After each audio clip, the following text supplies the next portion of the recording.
Assalamualaikum warahmatullahi wabarakatuh. Salam sejahtera untuk kita semua.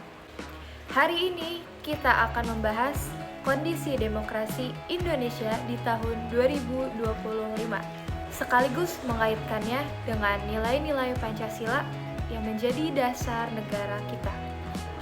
Demokrasi bukan hanya sistem politik, tetapi sebagai wujud nyata dari sila keempat Pancasila yang berbunyi kerakyatan yang dipimpin oleh hikmat kebijaksanaan dalam permusyawaratan perwakilan. Setelah pemilu nasional 2024, Indonesia memasuki fase konsolidasi politik. Koalisi besar terbentuk di parlemen, namun fragmentasi partai tetap mewarnai dinamika politik. Di era digital, demokrasi kita menghadapi tantangan baru. Penyebaran hoaks, polarisasi di media sosial, dan pengaruh teknologi terhadap opini publik.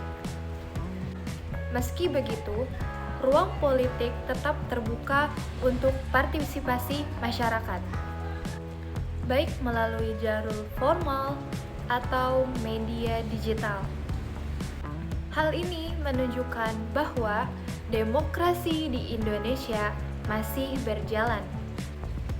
Meski berada di persimpangan jalan dan membutuhkan penguatan institusi. Ada beberapa tantangan utama demokrasi di Indonesia saat ini. Yang pertama, hoaks dan disinformasi yang mengganggu kualitas diskusi publik. Yang kedua, ada polarisasi politik yang sering muncul di media sosial, yaitu berupa memecah masyarakat dalam kelompok-kelompok yang ekstrim. Yang ketiga, fragmentasi partai politik yang membuat proses legis tidak selalu stabil. Yang keempat, keterlibatan generasi muda. Keterlibatan generasi muda yang masih perlu diarahkan agar partisipasi politik lebih substantif, bukan sekedar simbolik. Semua tantangan ini menuntut kita untuk kembali pada nilai Pancasila, khususnya sila keempat, agar keputusan politik diambil dengan musyawarah, bukan sekedar mayoritas suara.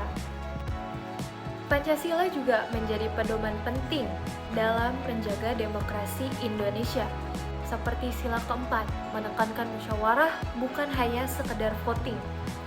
Juga sila ketiga, Persatuan Indonesia, mengingatkan kita bahwa demokrasi itu tidak membuat pecah belah bangsa. Ada juga sila kedua, yaitu kemanusiaan yang adil dan beradab. Itu mengingatkan bahwa kita melakukan demokrasi dengan menghormati hak asasi manusia. Dengan menginternalisasi nilai-nilai Pancasila, demokrasi Indonesia bisa lebih kokoh dan berkeadilan. Demokrasi Indonesia saat ini memang menghadapi tantangan yang besar, terutama di era digital.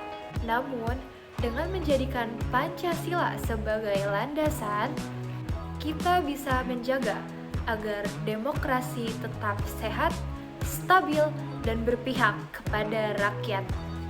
Sebagai generasi muda, mari kita ikut berperan aktif, bukan hanya sebagai penonton, tetapi sebagai pelaku demokrasi yang beretika dan berlandaskan Pancasila.